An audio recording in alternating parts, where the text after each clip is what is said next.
এরা 2 দিন 4 দিন চিল্লাচিল্লি করবো, আবার যার যার বাসার মধ্যে গিয়ে বসে থাকবো।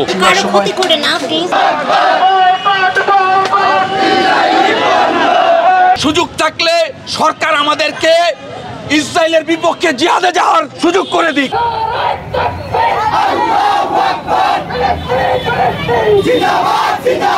ঊর্ধ্বতন কর্মকর্তা যারা আছে ওনাদেরকে বলবেন যে এলাকার যারা ছিল যুব সমাজ, মুরব্বী সমাজ, যুবকরা এরা আসছে, এসে বলছে, তারা আমাদেরকে বুঝিয়ে গেছে যে আমরা ইসরায়েলি কোনো পণ্য বিক্রি করব না, বিশেষ করে কোমল পানীয়, যেহেতু রেস্টুরেন্ট এখানে কোমল পানীয় বিক্রি হয় বেশি, কোকা কোলা, 7 আপ, স্প্রাইট, এটা টোটালি আমরা বয়কট করব।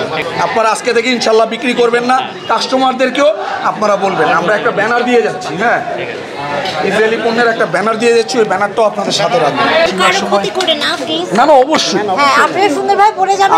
আমরা এখন কিছু লোক তো দুষ্ট থাকেই, কারণ আমরা এসেছি এই জন্য যে এটা আমাদের ইমানি দায়িত্ব, আমরা ইসরায়েলের যে প্রোডাক্টগুলো সেগুলো আমরা কিনবো না। দেশ জুড়ে তোলপাড় ওয়ালটন ফ্রিজ কিনে আপনিও হয়ে যেতে পারেন মিলেনিয়ার। আমরা প্রচারণা চালাচ্ছি যেন ইসরায়েলি যে পণ্যগুলো আছে ওগুলো আমাদের মুসলমান ভাইরা বিক্রি না করে, এটা আমাদের ইমানি দায়িত্ব। এখানে প্রোডাক্টের লিস্ট আছে, তা আমরা ইনশাল্লাহ আশা করি এই প্রোডাক্টগুলো আপনারা নিজেরাও কিনবেন না, আর আপনারা না কিনলে আপনারা বিক্রিও করবেন না। এই জন্য আপনাকে সচেতন করার জন্য আমরা আসছি, যে আমরা এসেছিলাম ওই ইসরায়েলি যে পণ্যগুলো আছে এগুলোর প্রোডাক্ট লিস্ট আমরা আমাদের মুসলমান ভাইদেরকে দিচ্ছি, কারণ যেহেতু আপনারা সুপার শপে আসেন কেনাকাটার জন্য, আমরা যখন তাদের প্রোডাক্ট ক্রয় এবং বিক্রয় বন্ধ করে দিব, অর্থনৈতিকভাবে এরা এদের ধস পড়বে। এই ইসরায়েলি পণ্য যে ফ্যাক্টরিগুলো এই তৈরি করে, গভর্নমেন্টের করে ফ্যাক্টরিগুলো বন্ধ করতে, বিক্রি তো অবশ্যই বন্ধ হয়ে যাবে।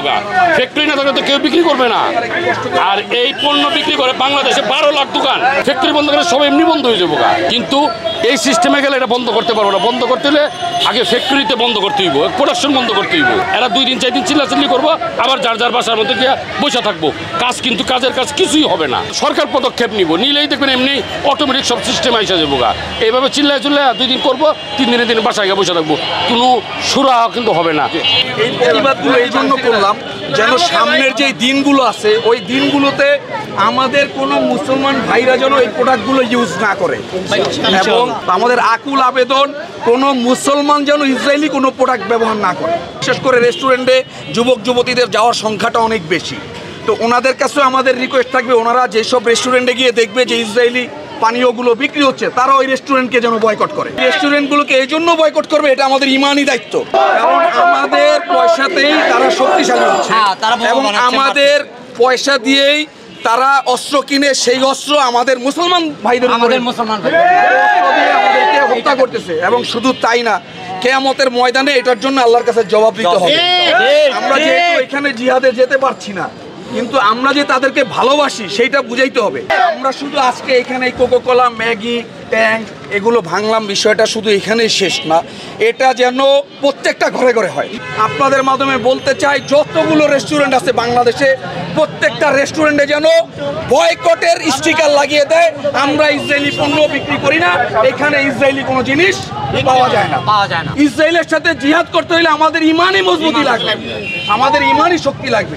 ইসলামের উপরে যেই আঘাত আসবে ইনশাআল্লাহ সেই আঘাতকে আমরা জান্নাতে যাওয়ার সুসংবাদ হিসেবে মোকাবেলা করব। ফিলিস্তিনের মধ্যে একটা গমের দানাও ঢুকতে পারবে না। যদি ইসরায়েলের প্রেসিডেন্ট এই কথা বলতে পারে একটা গমের দানাও ঢুকবে না, আমরা বাঙালিরা আজকে থেকে প্রতিজ্ঞা করি বাংলাদেশে ইসরায়েলের কোনো পণ্য ঢুকবে না। আমরা উচ্ছৃঙ্খল কিছু করব না, আমরা কোনো দোকানে হামলা করব না, কোনো দোকান ভাঙচুর করব না, এটা ইমানের অংশ হইতে পারে না। আমেরিকা যদি সুপার পাওয়ার হয়, ইসরায়েল যদি সুপার পাওয়ার হয়, সুপ্রিম পাওয়ার হচ্ছে আল্লাহ, আর সেই সুপ্রিম পাওয়ার আমাদের সাথে আছে। আমরা ইসরায়েলকে তোয়াক্কা করি না। যদি সুযোগ থাকে, আপনাদের মাধ্যমে বলতে চাই, সুযোগ থাকলে সরকার আমাদেরকে ইসরায়েলের বিপক্ষে জিহাদে যাওয়ার সুযোগ করে দিক। জিন্দাবাদ জিন্দাবাদ, কালো